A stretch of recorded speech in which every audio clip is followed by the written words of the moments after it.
السلام علیکم، میرا نام ہے عمیر اور آپ دیکھ رہے ہیں مسٹر عمیر یوٹیوب چینل۔ آج میں ایسے فتنے کے بارے میں بات کروں گا جو کہ حضور صلی اللہ علیہ وآلہ وسلم کی حیات مبارکہ کا سب سے بڑا فتنہ تھا۔ اس فتنے نے حضرت محمد صلی اللہ علیہ وآلہ وسلم کی حیات مبارکہ میں ہی نبوت کا دعویٰ کر دیا تھا۔ یہ آپ صلی اللہ علیہ وآلہ وسلم سے معاہدہ کرنا چاہتا تھا کہ آپ کی زندگی میں آپ نبی اور آپ کے بعد میں نبی، نعوذ باللہ، یا پھر یہ معاہدہ کرنا چاہتا تھا کہ آدھے عرب کے آپ نبی اور آدھے عرب کا میں نبی۔ اس فتنے کا واقعہ سننے کے لیے ویڈیو کو پورا دیکھیں۔ چلیے ویڈیو کا آغاز کرتے ہیں۔ شیطان ہر دور میں ہر میدان میں اپنے کھلاڑی اتارتا رہا ہے۔ ان گمراہوں کو کبھی کامیابی نہیں ملے گی۔ حضور پاک صلی اللہ علیہ وآلہ وسلم کی ختم نبوت پر امت نے کبھی سمجھوتا نہیں کیا۔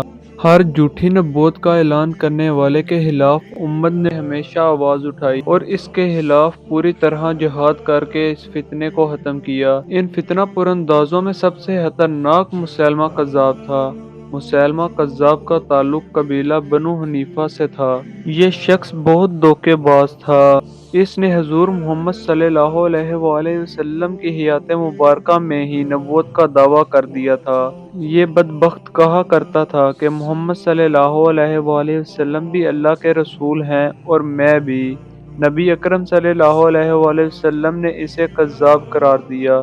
اس کا ایک ہاتھ تاریخ کی کتابوں میں منقول ہے جس میں اس نے دعویٰ کیا تھا کہ وہ حضور صلی اللہ علیہ وآلہ وسلم کے ساتھ شریک نبوت بنایا گیا ہے، نعوذ باللہ۔ حضور اکرم صلی اللہ علیہ وآلہ وسلم کے وصال سے تھوڑا ہی عرصہ قبل اس بدبخت نے آپ کے نام جو خط لکھا وہ تبری نے اپنے کتاب میں نقل کیا ہے۔ مسیلمہ اور اس کے پیروکار بہت ہی مکار، فریبی اور دھوکے باز تھے۔ وہ اذان اور نماز کا اہتمام کرتے تھے۔ اذان میں اشہد ان محمد رسول اللہ کے بعد نعوذ باللہ مسیلمہ کا نام لیا کرتے تھے۔ نبی اکرم صلی اللہ علیہ وآلہ وسلم نے اس کا خط ملتے ہی اس پر لعنت بھیجی اور اسے کفر و کذاب قرار دیا۔ یہ تاریخ میں لعین و مہین ہو کر رہا اور پھر سیدھا جہنم واصل ہو گیا۔ بنو حنیفہ کے زیادہ تر مسلمان اپنی سادہ لوحی کی وجہ سے اس کے دعوے کو حقیقت سمجھتے تھے۔ اس گمراہی میں مبتلا ہونے کے بعد انہوں نے اس کی اتباع شروع کر دی۔ اس کے باوجود قبیلے کے کچھ مخلص اور فہیم اہل ایمان نے اس کے دعوے کو قابل غور نہیں سمجھا۔ اس کے خلاف آپ صلی اللہ علیہ وآلہ وسلم فوج بھیجنا چاہتے تھے مگر دوسری جنگوں کی وجہ سے مہلت نہ مل سکی۔ یہ اہم کام آپ صلی اللہ علیہ وآلہ وسلم کے خلیفہ و جانشین حضرت ابوبکر صدیق کے دور خلافت میں انجام دیا گیا۔ حضرت ابوبکر صدیق نے اس مہم کو اولین نمبر پر اہمیت دی اور صحابہ کرام نے ختم نبوت کے مقدس عقیدے پر اپنی قیمتی جانوں کے پروانہ وار نذرانے پیش کیے۔ ایک مرتبہ حضرت حبیب بن زید انصاری یمامہ کے علاقے سے گزر رہے تھے۔ مسیلمہ کو اس کی اطلاع ملی۔ مسیلمہ نے انہیں اپنے پاس بلوایا اور کہا، کیا تو گواہی دیتا ہے کہ محمد اللہ کے رسول ہیں؟ انہوں نے فرمایا، ہاں میں گواہی دیتا ہوں، محمد اللہ کے سچے رسول ہیں۔ اس کذاب نے کہا، میں بھی گواہی دیتا ہوں، محمد اللہ کے رسول ہیں۔ پھر اس نے پوچھا، کیا تم گواہی دیتے ہو کہ مسیلمہ اللہ کا رسول ہے؟ انہوں نے فرمایا، میں تو یہ گواہی دیتا ہوں کہ مسیلمہ کذاب ہے۔ سچے عاشق رسول نے فرمایا، تمہیں جو کچھ کرنا ہے کر لو، میں ہرگز یہ گواہی نہیں دوں گا۔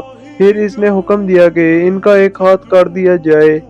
ہاتھ کٹنے کے باوجود بھی اپنے موقف پر قائم رہے۔ پھر ان کا ایک پاؤں کاٹا گیا مگر ان کے پائے استقامت میں لغزش نہ آئی۔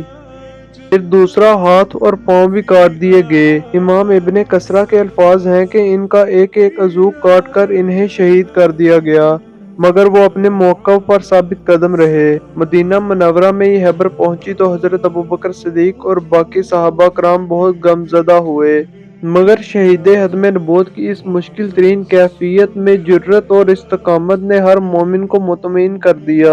عظیم خاندان کے عظیم سپوتوں نے جان دے دی مگر ناموس رسالت پر آنچ نہ آنے دی۔ خلافت سنبھالتے ہی حضرت ابوبکر صدیق نے حضرت اکرمہ کو ایک فوج دے کر روانہ کیا اور حکم دیا کہ تمہارے پیچھے شرحبیل بن حسنہ ایک مزید دستہ لے کر آ رہے ہیں، ان کے آنے تک جنگ شروع نہ کرنا، البتہ جب وہ پہنچ جائیں تو مسلمہ پر حملہ کر دینا۔ اہل یمامہ نے مضبوط قلعے تعمیر کر رکھے تھے اور مسلمہ کے پاس گرد و نواح سے مختلف قبائل کے مرتدین اور جنگجو بھی ہتھیار بند ہو کر پہنچ چکے تھے۔ حضرت اکرمہ اور ان کے ساتھی جب اس علاقے میں پہنچے تو کسی حکمت کے پیش نظر انہوں نے حضرت شرحبیل بن حسنہ اور ان کے ساتھی کا انتظار کرنے کی بجائے مسلمہ سے جنگ چھیڑ دی۔ چونکہ ان کی تعداد کم تھی اور دشمن پہلے ہی تیار بیٹھا تھا، اس لیے مسلمانوں کو وقتی طور پر پسپا ہونا پڑا۔ اس میں صحابہ کرام کے ہلاک اور جرت کے باوجود اللہ کی کوئی مصلحت تھی جسے وہی جانتا ہے۔ حضرت ابوبکر کو جب یہ اطلاع ملی تو انہوں نے ایک خط میں سرزنش کرتے ہوئے فرمایا کہ تم نے کیوں عجلت سے کام لیا اور شرحبیل کے پہنچنے سے پہلے کیوں جنگ چھیڑ دی؟ خیر، جو مقدر تھا وہ ہوا۔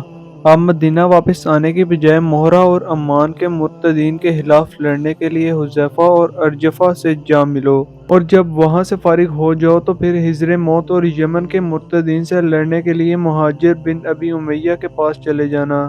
اسی عرصے میں حضرت خالد بن ولید بھی اپنی مہمات سے فارغ ہو چکے تھے۔ حضرت ابوبکر صدیق نے انہیں مسیلمہ کذاب کے مقابلے پر سپہ سالار بنا کر بھیجا اور حضرت شرحبیل کو حکم دیا کہ وہ خالد کے لشکر میں شامل ہو کر مسیلمہ کے مقابلے پر جہاد میں حصہ لیں۔ حضرت خالد بن ولید کے لشکری تو پہلے ہی ان علاقوں میں موجود تھے۔ آپ بھی دربار خلافت سے حکم ملنے پر مدینہ سے تیز رفتاری کے ساتھ محاذ کی طرف روانہ ہو گئے۔ ان کی مدد کے لیے مدینہ میں انصار و مہاجرین صحابہ پر مشتمل 2 دستے مزید روانہ کیے گئے، اور وہ اصحاب بھی بڑی تعداد میں تھے جو بدر و احد اور اصحاب حنین کے معارکوں میں آپ صلی اللہ علیہ وآلہ وسلم کے ہمراہ جہاد میں حصہ لے چکے تھے۔ اصحاب بیعت رضوان کی ایک تعداد بھی اس مقدس و مبارک فوج میں شامل تھی۔ مہاجر صحابہ کرام کے امیر حضرت ابو حذیفہ اور انصار کے امیر حضرت ثابت بن قیس انصاری تھے۔ فوج کے علم بردار حضرت عمر بن خطاب کے بھائی حضرت زید بن خطاب مقرر کیے گئے۔ حضرت ابوبکر نے اپنی دعاؤں کے ساتھ ان کو مدینہ سے باہر آ کر الوداع کہا۔ مسیلمہ کذاب کے مقابلے پر لڑی گئی جنگوں کو جنگ یمامہ کہا جاتا ہے۔ یہ جنگ تاریخ اسلام کی عظیم ترین جنگوں میں شمار ہوتی ہے۔ حضرت خالد اپنی فوج کو لے کر اس علاقے میں پہنچے تو دیکھا کہ مسیلمہ 40,000 جنگجو کو اپنے گرد جمع کیے اپنے علاقے کے باہر اقربہ کے مقام پر خیمہ زن ہے۔ اس کے سامنے کھلے میدان میں حضرت خالد بن ولید نے بھی اپنا پڑاؤ ڈال لیا۔ اسی عرصے میں یہاں پہنچنے سے قبل حضرت خالد کا آمنا سامنا بنو حنیفہ ہی کے ایک اور کافر سردار مجاع بن مرارہ سے ہوا، جو بنو عامر اور بنو تمیم سے جنگ جیتنے کے بعد مال غنیمت لے کر واپس جا رہا تھا۔ اس کے سب ساتھیوں کو قتل کر دیا گیا اور حضرت خالد کے حکم سے اسے جنگی حکمت عملی کے پیش نظر قید کر دیا گیا۔ حضرت خالد کے میدان جنگ میں پہنچنے کے دوسرے روز ہی لڑائی شروع ہو گئی۔ دشمن کا ایک جنگجو میدان میں نکلا اور مسلمان کو مقابلے کے لیے للکارا۔ حضرت زید بن خطاب اس کے مقابلے کے لیے آگے بڑھے اور اس سے شکست دے دی۔ دشمن کا یہ جنگجو اپنی بہادری کے لیے بہت مشہور تھا۔ اس کے قتل پر مسیلمہ کی فوج بہت غصے میں آ گئی اور مسلمانوں پر حملہ آور ہو گئی۔ یہ حملہ اتنا سخت تھا کہ مسلمانوں کی صفوں میں قدرے کمزوری نظر آنے لگی۔ اس موقع پر حضرت زید بن خطاب اور حضرت ثابت بن قیس نے مسلمانوں سے خطاب کیا اور مسلمانوں کا حوصلہ بڑھایا۔ اس خطاب سے مسلمانوں کا حوصلہ بہت ہی بڑھ گیا اور مسلمانوں نے مسیلمہ کذاب کے ساتھیوں کو تباہ و برباد کر دیا اور مسیلمہ کو حضرت حمزہ کے قاتل وحشی بن حرب، جو کہ بعد میں مسلمان ہو چکے تھے، انہوں نے مسیلمہ کو ایسا نیزہ مارا کہ مسیلمہ وہیں پر ڈھیر ہو گیا۔ اس طرح مسیلمہ کا جھوٹی نبوت کا دعویٰ بھی مسیلمہ کے ساتھ ہی دفن ہو گیا۔ اور اسی کے ساتھ ویڈیو کا بھی اختتام کرتے ہیں۔ اگر آپ کو ویڈیو اچھی لگے تو ویڈیو کو لائک، شیئر اور چینل کو سبسکرائب کریں۔ اللہ حافظ۔